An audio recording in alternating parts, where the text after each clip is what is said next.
In this tutorial I'm going to show you how to change spot colors to CMYK in Adobe Illustrator. First, if you try to save your artwork as a PDF,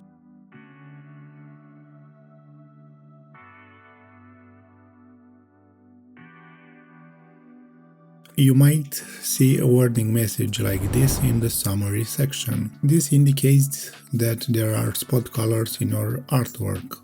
Let's cancel that for now and select our artwork on both artboards.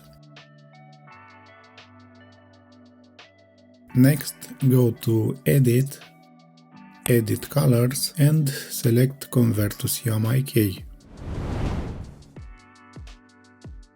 Now, even if you don't notice any visual change on the screen, the colors have been converted to CMYK. Let's check if the warning message still shows up.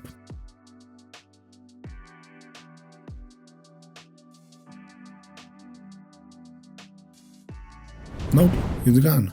This means all our colors are now in CMYK.